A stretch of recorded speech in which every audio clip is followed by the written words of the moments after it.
الحمد لله رب العالمين والصلاة والسلام على سيد الأنبياء والمرسلين أما بعد فأعوذ بالله من الشيطان الرجيم بسم الله الرحمن الرحيم مل کر پڑھیں الصلاة والسلام عليك يا رسول الله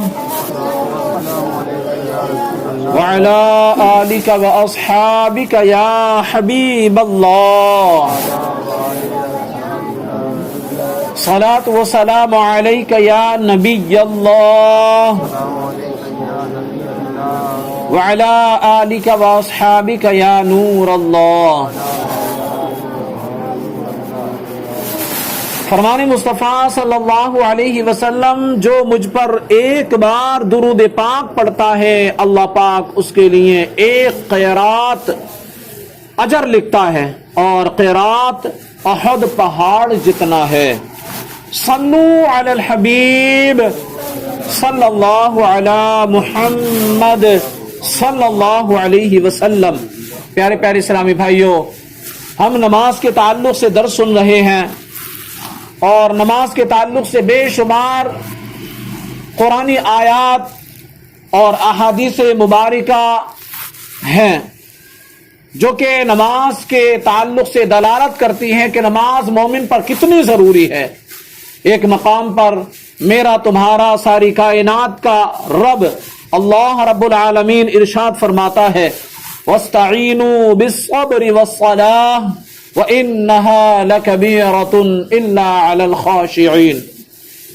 اور صبر اور نماز سے مدد چاہو اور بے شک نماز ضرور بھاری ہے مگر ان پر جو دل سے میری طرف جھکتے ہیں ان کے لیے آسان ہے. صدر الشریعہ بدر الطریقہ حضرت علامہ مولانا سید محمد نعیم الدین مراد آبادی علیہ رحمت اللہ الہادی اس آیت کریمہ کے تحت لکھتے ہیں، یعنی اپنی حاجتوں میں صبر اور نماز سے مدد چاہو. مزید فرماتے ہیں اس آیت میں مصیبت کے وقت نماز کے ساتھ استعانت یعنی مدد چاہنے کی تعلیم بھی فرمائی گئی، کیونکہ وہ عبادت بدنیہ و نفسانیہ کی جامع ہے اور اس میں قرب الہی حاصل ہوتا ہے. حضور علیہ الصلوۃ والسلام اہم امور کے پیش آنے پر مشغول نماز ہو جاتے تھے. اس آیت میں یہ بھی بتایا گیا کہ مومنین صادقین یعنی سچے مسلمانوں کے سوا اوروں پر نماز گرا گزرتی ہے، بھاری ہوتی ہے. تو پیارے اسلامی بھائیوں، پتہ چلا کہ نماز ہر مصیبت کو ٹالنے کا ایک بہترین ہتھیار ہے. جو بندہ مصیبت کے وقت میں نماز پڑھتا ہے، آزمائش کے وقت میں نماز پڑھتا ہے اور نماز جو ہے نماز پڑھنے کے بعد رب عز و جل کی بارگاہ میں دعا مانگتا ہے تو میرا مولا اس کی دعا کو قبول فرماتا ہے اور ان آزمائشوں کو دور فرما دیتا ہے. مفتی احمد یار خان صاحب ایک مقام پر فرماتے ہیں نماز مصیبتوں کا بہترین علاج ہے اور رحمتیں حاصل کرنے کا اعلیٰ ذریعہ ہے. نماز سے بدن کی صفائی، لباس کی پاکی، اخلاق پاکیزہ اور آخرت کی الفت، دنیا سے بے رغبتی اور رب عز و جل سے محبت حاصل ہوتی ہے، بشرطے کہ حضور قلب یعنی دلی توجہ کے ساتھ نماز ادا کی جائے. جیسے کہ مختلف دواؤں میں مختلف تاثیریں ہیں، ایسے ہی نماز میں یہ تاثیر ہے کہ وہ برائیوں اور بدکاریوں سے بچاتی ہے. اور جیسے کہ پہاڑوں کی ہوا تندرستی کے لیے مفید ہے، ایسے ہی مسجد کی ہوا ایمان کی درستی کے لیے مفید ہے. نماز میں ایک خاص بات یہ ہے